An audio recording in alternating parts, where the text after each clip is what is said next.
The thunderclap shattered the silence as Olivia Ellis stood at the crossroads of her life, drenched to the bone and clutching nothing but a small carpet bag and the letter that had sealed her fate.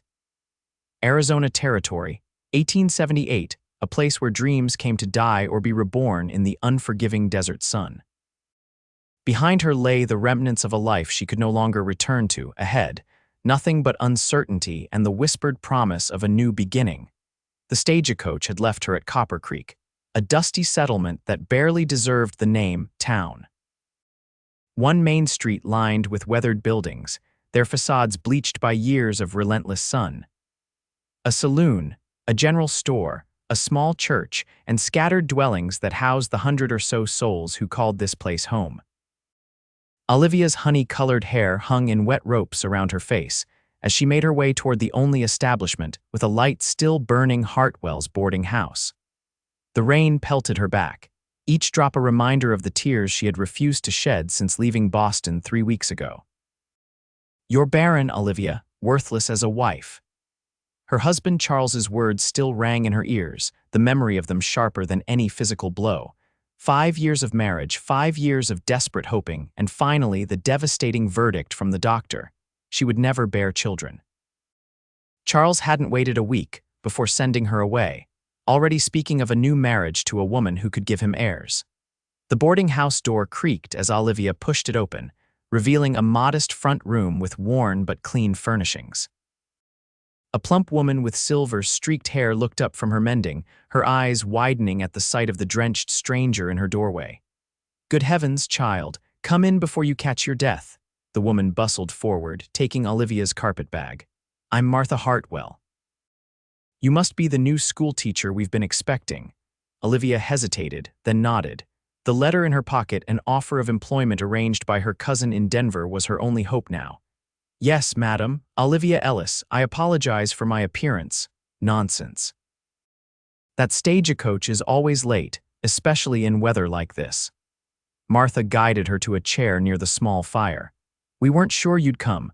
Most Eastern ladies take one look at our little town and catch the next coach out." "I have nowhere else to go," Olivia said softly, then straightened her shoulders. "That is, I'm eager to begin my duties."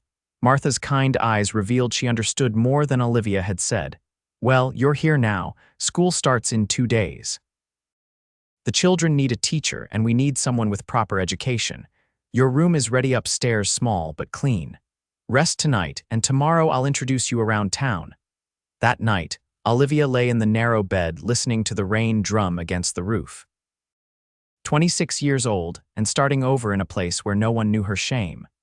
No one knew she was a failure as a woman. Here, perhaps, she could be judged solely on her abilities as a teacher. Morning brought clear skies and her first real look at Copper Creek. The main street stretched before her, muddy from the previous night's rain but already bustling with activity.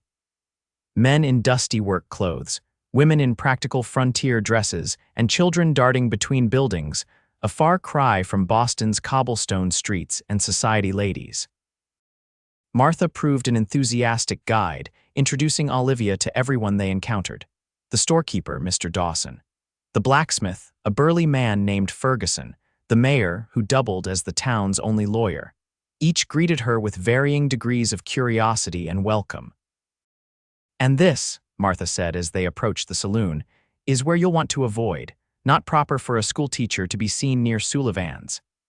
As if summoned by her words, the saloon's batwing doors swung open and a man emerged. Tall and broad-shouldered, with dark hair that curled beneath the brim of his Stetson. His face was tanned from the sun, with lines at the corners of his eyes that suggested he smiled often. He wore a simple cotton shirt, worn denim pants, and a gun belt that had clearly seen use. "Mrs. Hartwell," he said, tipping his hat. His voice was deep, with a slight drawl that marked him as not originally from the territory. His eyes, startlingly blue against his tanned skin, moved to Olivia. "This must be our new schoolmarm." "Mitchell Mason," Martha said, her tone notably cooler than it had been with the other townspeople. "Our new teacher, Miss Ellis." Mitchell extended a hand. "Welcome to Copper Creek, Miss Ellis." Olivia hesitated before accepting the handshake. His palm was calloused, his grip firm but gentle. "Thank you, Mr. Mason." "Mitch, please." Something in his gaze made her feel as though he was seeing beyond the prim dress and tightly pinned hair. "The children have been running wild since Miss Pemberton left. They'll be grateful for your arrival." "As will their parents," Martha interjected, clearly eager to move along. "Come, Olivia, we still need to show you the schoolhouse." As they walked away, Olivia could feel his eyes following her. "Who is he?" she asked when they were out of earshot. Martha pursed her lips. "Owns the Double M Ranch outside town. Keeps to himself mostly, except when he comes in for supplies or an occasional drink. Not the sort a respectable woman associates with. Is he dangerous? Not in the way you're thinking. He's fair to his men and hasn't shot anyone that didn't deserve it." Martha patted Olivia's arm. "But he's not husband material, if that's what you're wondering. Has a reputation with certain women in Tucson, I've heard." Olivia felt her cheeks warm. "I wasn't wondering any such thing. I've had quite enough of marriage." Martha raised an eyebrow but didn't press. "Well, here we are, your domain." The schoolhouse was a simple one-room building with rows of benches, a teacher's desk on a small platform, and a blackboard. Basic but well-maintained. Bookshelves lined one wall, surprisingly well-stocked for a frontier town. "The previous teacher left most of her materials," Martha explained. "And Mr. Mason donated quite a few books last year, one of his few redeeming qualities. He's educated, though he does his best to hide it." Olivia ran her fingers over the spines of the books. "Shakespeare, Dickens, even some scientific texts. This is more than I expected. Copper Creek might be small, but we value learning. Some of these children will never leave the territory, but others might go on to bigger things. They deserve a chance." Olivia nodded, already planning her lessons. Teaching children was not the life she had imagined for herself. She had expected to be raising her own by now, but perhaps it would bring some measure of fulfillment. The next 2 days passed in a blur of preparation. By Monday morning, Olivia stood at the schoolhouse door, heart pounding as she watched children approach. 15 students ranging from 6 to 16 years old filed in, eyeing her with a mixture of curiosity and skepticism. "Good morning," she said, trying to keep her voice steady. "I'm Miss Ellis, your new teacher." A freckle-faced boy of about 12 snickered. "How long you staying, madam? Last one only made it 3 months." "That's enough, Thomas," said an older girl, clearly his sister. Olivia smiled. "I plan to stay as long as I'm needed, Thomas." "Now shall we begin with introductions?" One by one, the children stated their names. The Ferguson twins, blacksmith's children. The Dawson siblings. A shy girl named Sarah Colton, whose father ran the livery stable. The Jenkins children from one of the outlying farms. And then a boy at the back raised his hand, about 10 years old with dark hair and startlingly familiar blue eyes. "I'm James Mason, madam," Olivia blinked. "Mason, are you? My pa owns the Double M," he said, chin lifting with pride. "He says learning is important even for ranchers." "I see." Olivia nodded, trying to reconcile this polite boy with what Martha had implied about his father. "Well, James, I'm glad to have you in my class." The day progressed better than Olivia had dared hope. The children, while rambunctious, were eager to learn. By dismissal time, she felt a small spark of accomplishment. Perhaps she could do this after all. She was erasing the blackboard when a knock came at the open door. Mitchell Mason stood there, hat in hand. "Mr. Mason," she said, unconsciously smoothing her skirt. "James did very well today." "Glad to hear it." He stepped inside, his presence somehow making the schoolroom seem smaller. "I wanted to thank you for taking the position. Not many Eastern ladies would." "I'm no longer an Eastern lady," Olivia replied. "I'm a Copper Creek schoolteacher." A smile tugged at the corner of his mouth. "Fair enough. Jamie says you know your Shakespeare." "I do. Does that surprise you?" "No, madam. I figured Mrs. Hartwell would insist on the best." He glanced around the room. "This place treating you all right. Anything you need." "We could use more chalk and some new primers for the younger children," he nodded. "I'll see to it." "That's very generous," Mitchell shrugged. "Education matters. My boy deserves the best, same as any child." He hesitated. "Jamie's mother died when he was born." "Books and learning, that was her passion. I try to honor that." The information caught Olivia off guard, both that he was a widower and that he spoke so openly about it. "I'm sorry for your loss. 8 years ago now." His eyes met hers, and for a moment, something unspoken passed between them. Then he settled his hat back on his head. I'll have those supplies sent over. Good day, Miss Ellis. Over the next few weeks, Olivia settled into a routine, teaching during the day, grading papers, and preparing lessons in the evenings. Occasionally, she joined Martha and some of the other town women for sewing circles, though she found their gossip tiresome, especially when it turned to speculation about her past. No wedding ring, she overheard Mrs. Ferguson whisper one evening, and she never mentions a family back east. Peculiar, isn't it? Perhaps she's a widow, suggested Mrs. Dawson. Or perhaps there's another reason a pretty young woman would bury herself in a place like Copper Creek, Mrs. Ferguson replied meaningfully. Olivia pretended not to hear, keeping her eyes on her needlework. Let them wonder. The truth that she had been discarded for being barren was too humiliating to share. James Mason continued to be one of her brightest students, and occasionally Mitchell would appear at the end of the school day, ostensibly to walk his son home, but often lingering to ask about James's progress or to discuss a book. Despite Martha's warnings, Olivia found herself looking forward to these brief conversations. One Friday afternoon in late October, she was startled by a commotion outside the schoolhouse. School had been dismissed an hour earlier, and she was alone, grading arithmetic papers.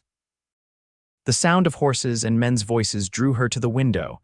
Mitchell Mason and two of his ranch hands had ridden up, along with the town doctor. Their expressions were grim. Olivia hurried outside. "What's happened, Snakebite?" Mitchell said tersely. Jamie was exploring the creek bed and disturbed a rattler. Doc needs a clean, well-lit place to work. Without hesitation, Olivia held the door open. "Bring him in."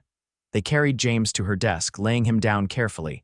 The boy's face was pale, his right arm swollen and discolored. The doctor immediately began examining the wound while Mitchell stood by, his usual composure replaced by naked fear. "How long ago?" the doctor asked. 20 minutes, maybe less," Mitchell replied. "We got here as fast as we could." The doctor nodded grimly. "I need to cut and draw out as much venom as possible. Hold him steady." Olivia moved to James's head, stroking his hair back from his sweaty forehead. "You're going to be fine, James. Your father's here, and so is the doctor." The boy's eyes flickered open. "Miss Ellis, it hurts." "I know, sweetheart. Be brave for just a little longer." What followed was an agonizing procedure as the doctor made an incision over the fang marks and used suction to draw out the poisoned blood. James cried out, and Mitchell held him firmly, murmuring reassurances. Olivia continued to stroke the boy's hair, singing softly a lullaby her own mother had once sung to her. Finally, the doctor bandaged the wound. "We've done what we can. Now we wait. The next few hours are critical." "Can we move him?" Mitchell asked. "Best not to. Let him rest here for now." Mitchell nodded, his face haggard. "Miss Ellis, I apologize for the imposition, but don't be ridiculous," Olivia interrupted. "James is my student. Of course he can stay here as long as needed." As night fell, the doctor left to check on another patient, promising to return within a few hours. The ranch hands departed to inform the rest of the Double M crew, leaving Olivia and Mitchell alone with the sleeping boy. "You should get some rest," Mitchell said, pulling a chair beside his son's makeshift bed. "I'll watch over him." "I'm not tired," Olivia replied, though it wasn't entirely true, "and 2 sets of eyes are better than 1. They sat in silence for a time, the oil lamp casting long shadows across the schoolroom. James slept fitfully, occasionally moaning in pain. Each time Mitchell would lean forward, his hand gentle on his son's brow. "You're good with him," Olivia observed quietly. Mitchell glanced up. "He's all I have. You mentioned his mother died in childbirth. I'm sorry." He was quiet for so long that Olivia thought he wouldn't respond. Then Rebecca was from San Francisco, educated, refined. Her family never approved of me, said I'd drag her down to my level. A bitter smile crossed his face. "Turns out I did worse than that. You can't blame yourself for childbed fever, can't I? I brought her to this wild country, away from doctors who might have saved her." His eyes, when they met Olivia's, were haunted. "She wanted children so badly, said she was born to be a mother." The words pierced Olivia's heart. "Some women aren't so fortunate," she said softly. Something in her tone made him look at her more closely. "You speak from experience. It wasn't a question, but Olivia found herself answering anyway. My husband divorced me when we learned I couldn't have children. In Boston, such a thing. She swallowed. Well, it left me with few options. So you came here. My cousin in Denver arranged the teaching position. A fresh start, she called it. Olivia gave a small, sad smile, though I doubt she expected me to stay. Mitchell's gaze remained steady. Their loss is our gain. Before Olivia could respond, James stirred, crying out in pain. Both adults immediately turned their attention to him. His forehead was hot with fever, his breathing rapid.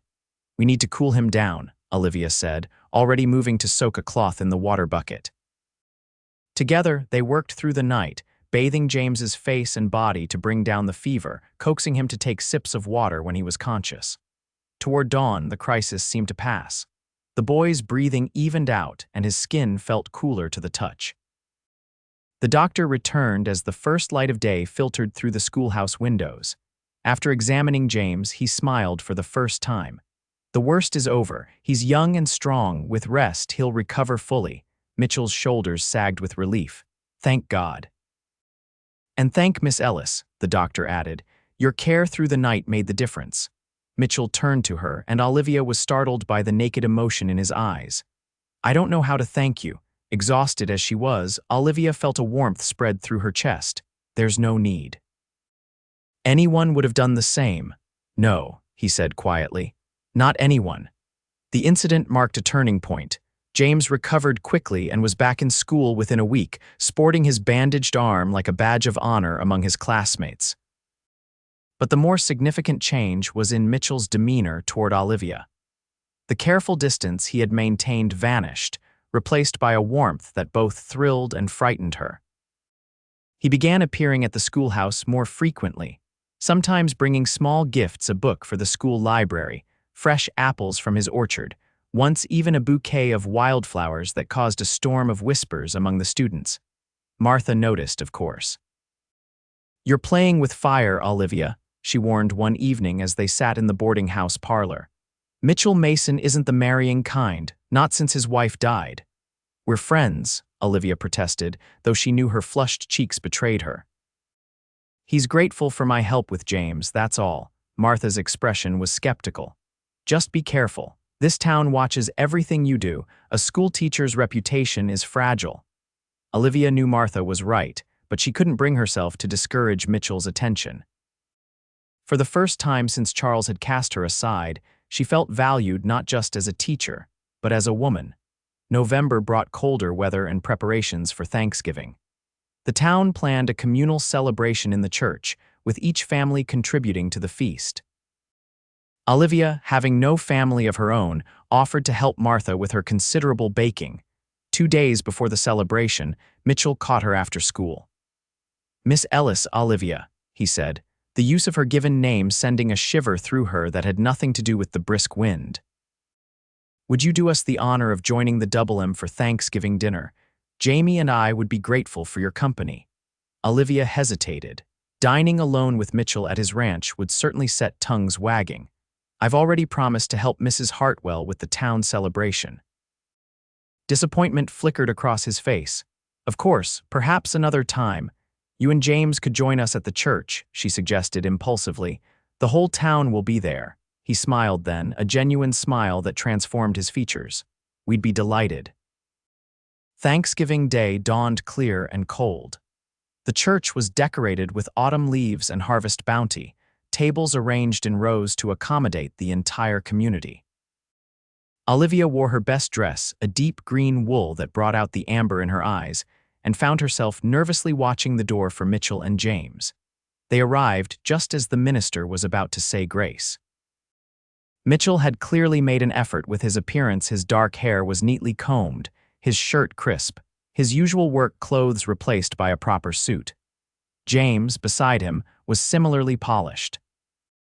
The only open seats were at Olivia's table, a coincidence she suspected was Martha's doing, despite the older woman's warnings. Throughout the meal, Olivia was acutely aware of Mitchell beside her, the brush of his arm against hers as he reached for the salt, the rumble of his laugh at something James said, the way his eyes kept finding hers. After the meal, while the children played games outside and the adults lingered over coffee, Mitchell drew her aside. "I have something for you," he said, reaching into his pocket. He withdrew a small, flat package wrapped in brown paper. An early Christmas gift. Olivia glanced around, aware of curious eyes. "Mr. Mason, I can't accept, please," he interrupted. "It's nothing inappropriate, I promise." Hesitantly, she unwrapped the package. Inside was a delicate silver bookmark, engraved with a pattern of leaves and flowers. "It's beautiful," she breathed. "It was Rebecca's," he said quietly. "She would have wanted a fellow book lover to have it." Olivia looked up at him, stunned by the gesture. "I can't take something so personal." "You can," he insisted, his hand closing over hers. "I've held onto her things for too long, keeping them like relics. It's time they were used and appreciated again." The intimacy of the moment was broken by Mrs. Ferguson's deliberate cough as she passed by. Mitchell released Olivia's hand, stepping back with a rueful smile. "Thank you," Olivia said, carefully tucking the bookmark into her pocket. "I'll treasure it." Winter descended on Copper Creek with a vengeance.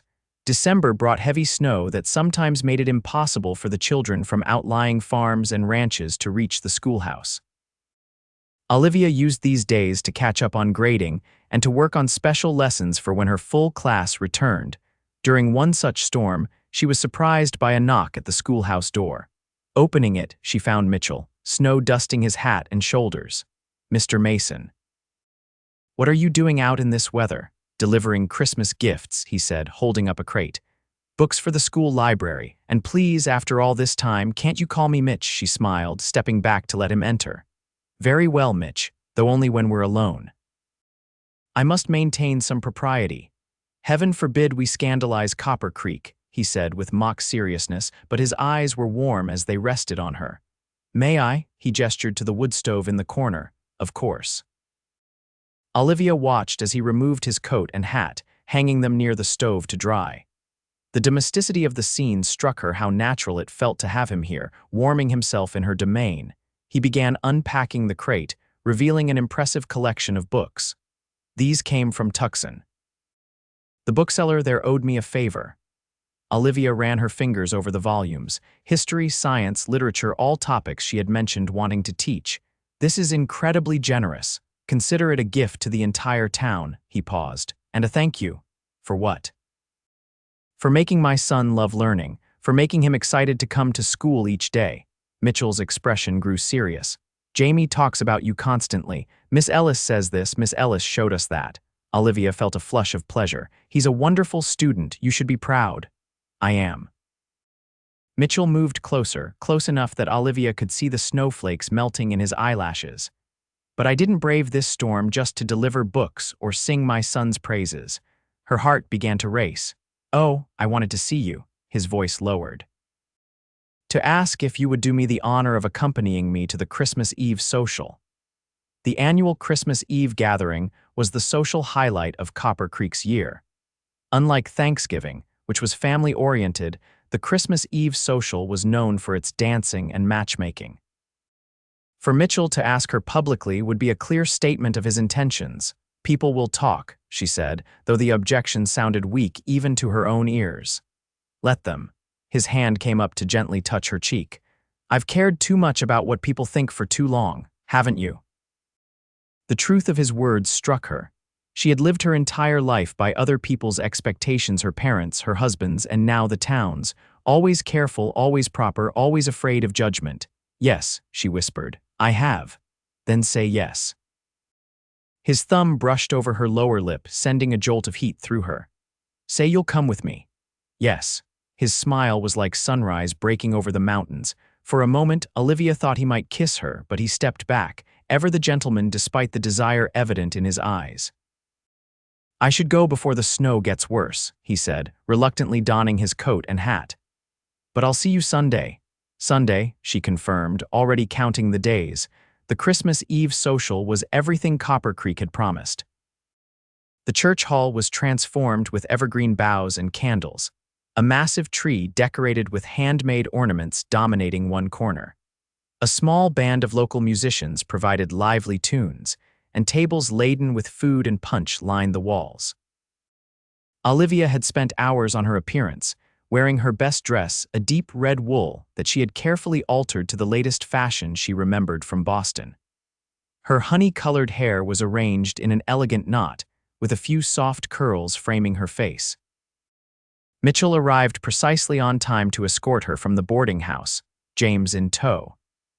The boy was to spend the evening with his friends before being collected by one of the ranch hands, leaving Mitchell and Olivia free to enjoy the adult festivities. "You look beautiful," Mitchell said when she appeared in the boarding house parlor. The frank admiration in his eyes made her blush. "Thank you." She nodded to his formal attire.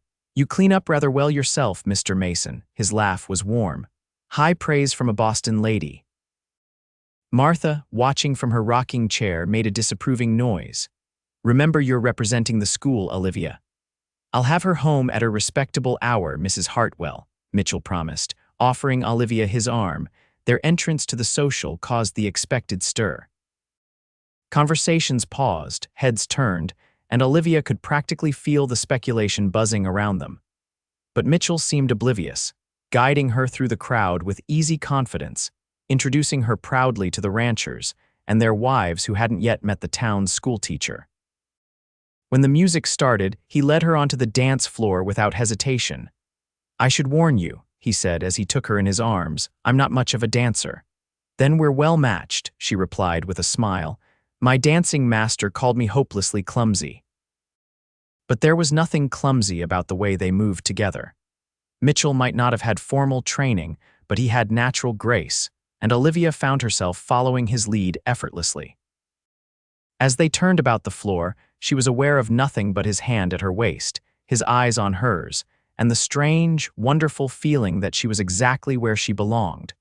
They danced 3 sets before taking a break for punch. Mrs. Ferguson cornered them almost immediately. "Miss Ellis, how lovely to see you enjoying yourself," she said, her smile not reaching her eyes. "Mr. Mason, I didn't expect to see you here. You usually avoid these gatherings." "Had good reason to attend this year," Mitchell replied, his hand resting lightly at the small of Olivia's back. Mrs. Ferguson's gaze sharpened. "Indeed. Well, Miss Ellis, I hope you know what you're doing. A schoolteacher's reputation is her most valuable asset." Before Olivia could respond, Mitchell stepped forward slightly. "Miss Ellis's reputation is beyond reproach, Mrs. Ferguson. Anyone suggesting otherwise would be gravely mistaken." The steel in his voice was unmistakable. Mrs. Ferguson blinked, then forced another smile. "Of course, if you'll excuse me, I see my husband needs me." When she had gone, Olivia let out a breath. That was predictable, Mitchell finished. "Esther Ferguson thrives on gossip. Pay her no mind. She's not wrong about a teacher's reputation." Olivia looked up at him. "If this whatever this is between us continues, there will be consequences. Do you want it to continue?" His voice was low, meant only for her ears. Olivia thought of all the reasons to say no: the potential scandal, the risk to her position, the painful reminder of her barrenness if things progressed toward marriage. But looking into his eyes, she found she could not lie. "Yes," she whispered, "I do." His smile was worth any risk. "Then let them talk. This is our life, not theirs." The rest of the evening passed in a blur of dancing, laughter, and shared glances that held growing promise.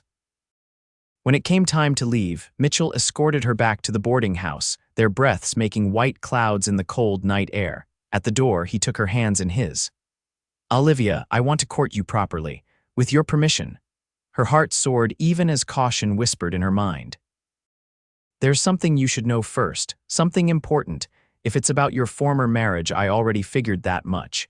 It's more than that." She took a deep breath. "My husband divorced me because I can't have children. The doctors say I never will." She forced herself to meet his eyes, waiting for the disappointment, the withdrawal.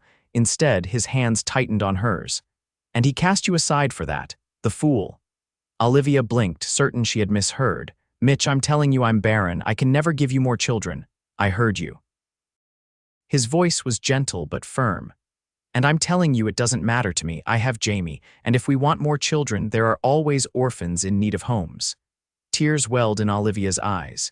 "You can't mean that. A man wants his own blood, a man wants a partner," Mitchell interrupted. "Someone to share his life, his hopes, his dreams. someone who sees him for who he is, not what he can provide. He lifted a hand to brush away a tear that had escaped down her cheek. "You're worth more than your womb, Olivia Ellis. Any man who can't see that doesn't deserve you." And then he was kissing her, his lips warm despite the cold night air. Olivia melted against him, her arms sliding around his neck as she returned the kiss with all the longing she had denied for so long. When they finally broke apart, both breathless, Mitchell rested his forehead against hers. "May I call on you tomorrow, for Christmas dinner?" "Yes," she whispered, feeling as though she had been given a precious gift. "Yes, please do." Christmas Day brought more snow and the promised visit. Mitchell and James arrived bearing gifts, a beautiful hand-tooled leather journal for Olivia, and a box of candied fruits that Martha grudgingly admired. The four of them shared a pleasant meal, and afterward, while Martha dozed by the fire and James explored a new book, Mitchell drew Olivia to the window seat. "I have something else for you," he said, withdrawing a small package from his pocket. "Something more personal." Inside was a delicate gold locket on a fine chain. When Olivia opened it, she found it empty. "For new memories," Mitchell explained. "Our memories, if you'll have me." Olivia closed her hand around the locket, emotions too powerful for words welling in her throat. "I don't know what to say." "Say you'll let me court you. Say you'll give us a chance." She nodded, unable to speak past the lump in her throat. Mitchell gently took the locket from her hand and fastened it around her neck, his fingers lingering on the sensitive skin at her nape. "Beautiful," he murmured, and Olivia knew he meant more than just the jewelry. The winter months that followed were the happiest of Olivia's life. Mitchell called on her regularly, sometimes bringing James, sometimes coming alone for the quiet conversations that deepened their connection. They spoke of books, of his ranch, of her teaching. He told her of his difficult childhood in Texas, his years as a young cowhand, and how he had built the Double M from nothing. She shared stories of Boston, her love of learning, and gradually, the pain of her failed marriage. "Charles never really saw me," she confessed one evening as they sat in Martha's parlor, the older woman having tactfully retired early. "He wanted a society wife who would bear sons to inherit his business. When I couldn't fulfill that role, I became useless to him." Mitchell's jaw tightened. "He didn't deserve you. I believed him," Olivia admitted softly. "When he called me worthless, I believed it. Part of me still does. Then I'll spend however long it takes convincing you otherwise." Mitchell took her hand, bringing it to his lips. "You're gold, Olivia Ellis, pure gold." By early spring, their courtship was the accepted talk of Copper Creek. Even Mrs. Ferguson had begrudgingly stopped her insinuations, especially after Mitchell made a substantial donation to the church building fund with the stipulation that the money be used to add a proper schoolroom. In April, when the wildflowers carpeted the hills around Copper Creek, Mitchell took Olivia riding to his ranch for the first time. The Double M was larger than she had imagined, a sprawling property with a handsome main house, bunkhouse, barns, and corrals. A creek ran through the valley, lined with cottonwood trees just beginning to leaf out. "It's beautiful," Olivia said as they dismounted near the house. "You've built something wonderful here." "It was Rebecca's dream," Mitchell said, leading her to the porch. "A place where our children could grow up free and strong." He turned to face her. "I thought that dream died with her, but now," he reached for her hands. "Olivia, these past months have shown me that life can begin again, that love can be found when you least expect it." He dropped to one knee, still holding her hands. "I love you. Will you marry me? Be Jamie's mother and my wife." Tears filled Olivia's eyes. "Are you certain? Even knowing I can't, I've never been more certain of anything," he interrupted firmly. "You're already everything I could want in a wife." "Say yes." "Yes," she whispered, then louder, "Yes, Mitch, I'll marry you." He rose and gathered her in his arms, his kiss tender yet passionate. When they broke apart, he was grinning like a boy. "Jamie will be thrilled. He's been asking when I was going to make you his mother officially." "He has." The thought warmed her heart. "I've grown to love him so much, and he adores you." Mitchell brushed a strand of hair from her face. "We could marry in June after the school term ends. Would that suit you?" "It would." Olivia smiled, imagining their future together. Not the life she had once expected, but something better, something real and hard-won and precious. Word of their engagement spread quickly through Copper Creek. Most reactions were positive. The townspeople had grown to respect their schoolteacher, and Mitchell's obvious devotion silenced even the worst gossips. Martha, after an initial period of concern, gave her blessing when she saw how genuinely happy Olivia was. "Just be sure this is what you want," she cautioned. "Marriage to a rancher isn't easy, especially for a woman raised in the city." "I'm stronger than I look," Olivia replied, "and I love him, Martha. I didn't think I could love anyone this way after Charles, but I do." The older woman's expression softened. "Then I wish you all happiness, my dear." Their wedding took place on the first Saturday in June in the Copper Creek Church. Olivia wore a gown of ivory silk that Mitchell had ordered from Tucson, with lace at the collar and cuffs. James stood proudly beside his father, serving as best man despite being only 11. Martha gave the bride away, her usual sternness melting into teary-eyed joy. The reception was held at the Double M, with the entire town invited to celebrate. Tables were set up under the cottonwoods, laden with food prepared by the women of Copper Creek. A fiddler and banjo player provided music for dancing, and as the sun set, lanterns were lit, casting a golden glow over the festivities. "Mrs. Mason," Mitchell murmured as they swayed together to a slow tune. "How does it sound?" "Perfect," Olivia replied, resting her head against his chest. "Absolutely perfect." Later that night, after the guests had departed and James had been tucked into bed, Mitchell carried his bride across the threshold of their home. In the privacy of their bedroom, he undressed her with reverent hands, his eyes never leaving hers. "I never thought I'd find love again," he confessed as they lay together in the aftermath of their passion. "After Rebecca died, I closed that part of myself off, focused on Jamie and the ranch." Olivia traced the line of his jaw. "And I never thought a man would want me, knowing I couldn't give him children. You've already given me everything I need." He kissed her softly. "You are enough, Olivia, more than enough." Life at the Double M settled into a rhythm. Olivia continued teaching, riding to and from town each day on a gentle mare Mitchell had given her as a wedding gift. She took to ranch life with surprising ease, learning to manage the household, to garden in the harsh climate, and even to ride alongside Mitchell occasionally when he checked the far pastures. James thrived under her care, his natural intelligence nurtured by her encouragement. Their relationship deepened from teacher and student to mother and son, a transition so natural that sometimes Olivia forgot she hadn't always been part of his life. The only shadow on their happiness was the continued absence of a pregnancy. Though Mitchell never mentioned it, Olivia couldn't help watching each month for signs that a miracle had occurred. When none came, she would cry quietly, renewing her grief for what could never be. One evening in early December, 6 months after their wedding, Mitchell found her sitting alone on the porch, wrapped in a shawl against the winter chill.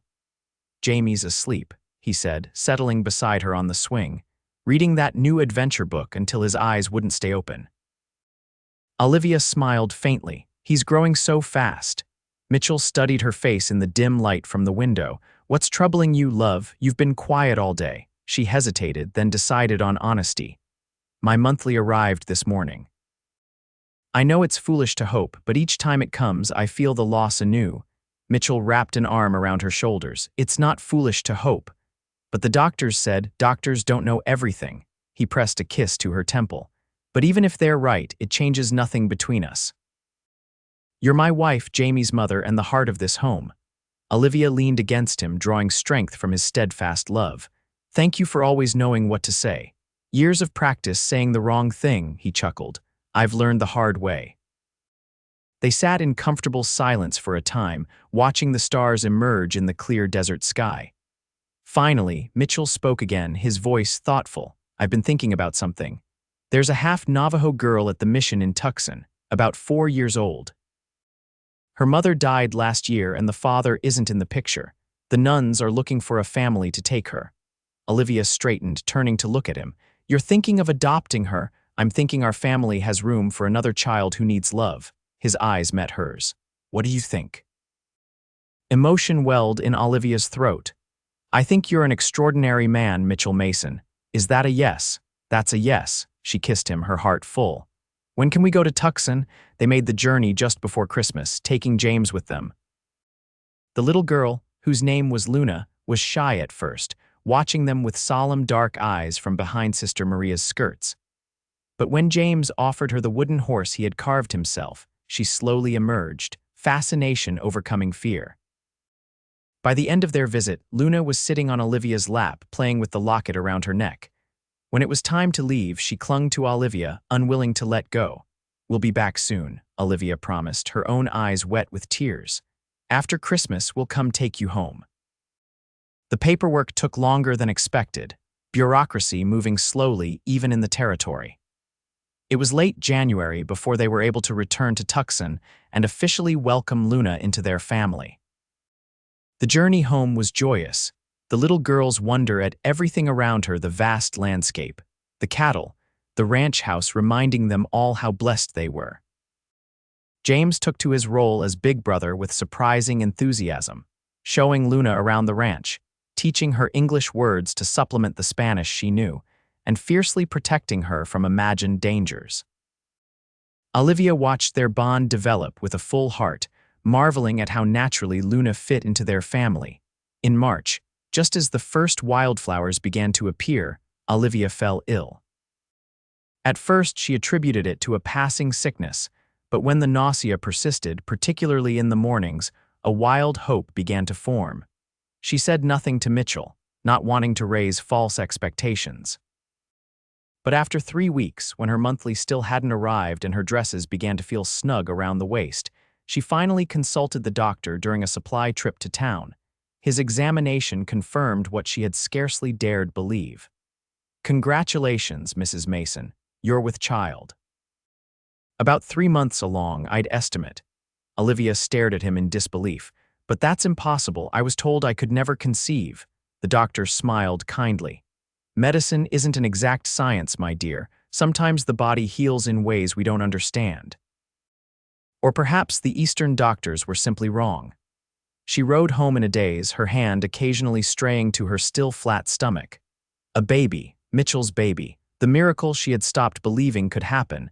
She found him in the barn, repairing a saddle. For a moment, she just watched him, this man who had seen value in her when she thought herself worthless, who had given her a home, a family, and now, impossibly, a child of their own. "Mitch," she called softly. He looked up, his face breaking into a smile at the sight of her. "You're back early. Did you get everything you needed in town?" "I got something I never expected." She moved closer, taking his hands and placing them on her abdomen. "I'm pregnant." Mitchell froze, his eyes widening. "What did you say?" "We're having a baby." Tears of joy spilled down Olivia's cheeks. The doctor confirmed it, 3 months along. For a moment, Mitchell seemed unable to speak. Then he let out a whoop of joy that startled the horses, lifting Olivia off her feet and spinning her around. "Careful," she laughed. "Precious cargo, remember." He set her down gently, his hands framing her face. "A baby," he whispered, awe in his voice. "Our baby. I still can't believe it." Olivia shook her head. "All those doctors who said it was impossible. They didn't account for Copper Creek magic," Mitchell teased, then grew serious. "Or maybe they just didn't understand that sometimes. The heart knows better than science. That love can work miracles." That evening, they shared the news with James and Luna. James was ecstatic, immediately launching into plans for teaching his new brother or sister to ride. Luna was more confused, but when Olivia explained that a baby was growing in her tummy, the little girl placed her small hand on Olivia's stomach with wondering eyes. "Baby," she said in her soft voice, one of the English words she had mastered. "Our baby." "That's right, sweetheart," Olivia confirmed, her heart so full it might burst. "Our baby." The months that followed were a time of joyful anticipation. Olivia's body changed, her belly rounding, her face glowing with health. Mitchell was attentive to the point of hovering, which she found both endearing and occasionally exasperating. "I'm pregnant, not made of glass," she reminded him when he tried to prevent her from helping with the garden. "Humor me," he replied, stealing a kiss. "I've never had the chance to fuss over an expectant wife before." As summer approached, Olivia reluctantly gave up teaching for the remainder of the term. The school board hired a temporary replacement, with the understanding that Mrs. Mason would return when she was able. In August, as the desert heat reached its peak, Olivia went into labor. Mitchell sent one of the ranch hands galloping for the doctor, while Martha, summoned days earlier to help, prepared the bedroom.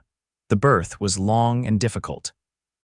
For 18 hours, Olivia labored, Mitchell by her side, refusing to leave even when the doctor suggested it wasn't proper for a husband to witness such things. "I lost one wife in childbed," he said grimly. "I won't leave this one alone." Finally, as dawn broke over the eastern mountains, their son was born small but perfect, with a lusty cry that belied his size and a shock of dark hair like his father's. "A boy," the doctor announced, placing the swaddled infant in Olivia's arms. "Congratulations." Exhausted but radiant, Olivia gazed down at her miracle. "He's beautiful." Mitchell, his eyes wet with tears, sat on the edge of the bed, one arm around his wife, the other hand gently touching his son's cheek. "He's perfect, just like his mother." They named him Matthew, meaning gift of God. For that was what he was to them, a gift neither had expected to receive. When James and Luna were allowed in to meet their new brother, their reactions were everything the proud parents could have hoped for. James studied the baby with serious consideration before declaring him not bad for a little fellow, while Luna climbed carefully onto the bed to place a gentle kiss on the infant's forehead. "My baby," she said with proprietary pride, and no one corrected her. Over the next weeks, as Olivia recovered and Matthew grew stronger, she often found herself reflecting on the strange, winding path that had led her to this happiness. The humiliation of her divorce, which had seemed like the end of her life, had actually been the beginning of something far more precious than she could have imagined. One evening, as she sat on the porch nursing Matthew while watching James teach Luna to rope using a small lariat he had made for her, Mitchell joined her, settling into the swing beside her. "Penny for your thoughts," he said, his arm slipping naturally around her shoulders. "I was thinking about Boston," Olivia replied. "About Charles." Mitchell raised an eyebrow. "Should I be concerned?" She laughed softly. "Not at all. I was thinking how grateful I am that he cast me aside. If he hadn't, I would never have come to Copper Creek, never have met you and Jamie. Never have found Luna or had Matthew." She looked down at their son, now sleeping peacefully at her breast. "I thought being barren made me worthless as a woman, but here with you I found my true worth." "You were never worthless," Mitchell said firmly, "just unappreciated." He brushed a kiss against her temple. "But I appreciate you, Olivia Mason, every day in every way. And I you." She leaned against him, content in a way she had never imagined possible. Who would have thought a Boston lady and an Arizona rancher would find such happiness together? "I did," Mitchell said with a smile. "From that first day I saw you outside the schoolhouse, rain-soaked and determined, I knew you were special then. Pure gold." As the sun set behind the mountains, painting the sky in shades of orange and purple, Olivia looked out at her home, the ranch house she had filled with books and love, the children playing in the yard, the baby in her arms, and the man beside her who had seen value in her when she couldn't see it herself. They had said she was infertile and worthless. Mitchell Mason had said she was gold, and now she believed him.